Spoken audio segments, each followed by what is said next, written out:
Welcome to உபயோக சிந்தனை சிறுவர் கதைகள். தலைப்பு: ஏழையும் செல்வந்தனும். ஒரு கிராமத்தில் ஒரு ஏழை மனிதன் வசித்து வந்தான். அவனுக்கு ஒரு சிறிய குடிசை மற்றும் ஒரு சிறிய விவசாய நிலம் மட்டுமே இருந்தது. அவன் கடினமாக உழைத்து தன் நிலத்தில் காய்கறிகளை விளைவித்து அதை விற்று வாழ்க்கையை நடத்தினான். அவன் ஒருபோதும் அதிக ஆசைப்பட்டதில்லை. கிடைத்ததை வைத்து மனநிறைவுடன் வாழ்ந்து வந்தான். அதே கிராமத்தில் ஒரு பெரிய செல்வந்தன் இருந்தான். அவனுக்கு பெரிய வீடு, பல ஏக்கர் நிலங்கள், நிறைய செல்வம் என எல்லாம் இருந்தன. ஆனால் அவனுக்கு எப்போதும் மன அமைதி இல்லை. அவனுடைய செல்வம் எவ்வளவு உயர்ந்தாலும் இன்னும் நிறைய வேண்டும் என்ற ஆசை அவனுக்குள் வளர்ந்து கொண்டே இருந்தது.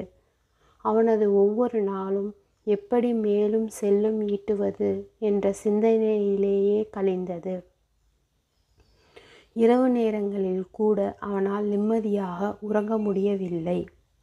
ஒரு நாள் ஏழை விவசாயி தான் அறுவடை செய்த காய்கறிகளை வண்டியில் ஏற்றி சந்தைக்கு சென்று கொண்டிருந்தான். வழியில் செல்வந்தன் ஏழை விவசாயியை கண்டான்.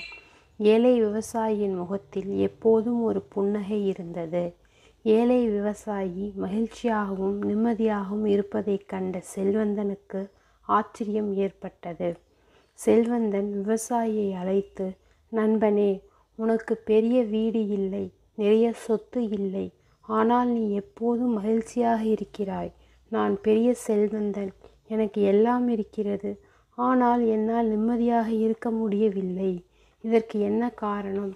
என்று கேட்டான். விவசாயி புன்னகையுடன், "ஐயா, எனக்கு தேவையானதை மட்டும் நான் தேடுகிறேன். இந்த சிறிய நிலத்தில் நான் உழைக்கிறேன். என் உழைப்பில் வரும் பலன் எனக்கு கிடைக்கிறது. அந்த பணத்தை நான் மனநிறைவுடன் அனுபவிக்கிறேன்.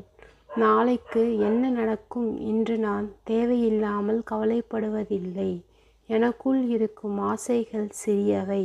அதனால் என் மகிழ்ச்சியும் நிம்மதியும் பெரிதாக இருக்கின்றன. உங்களுடைய ஆசைகள் பெரியவை.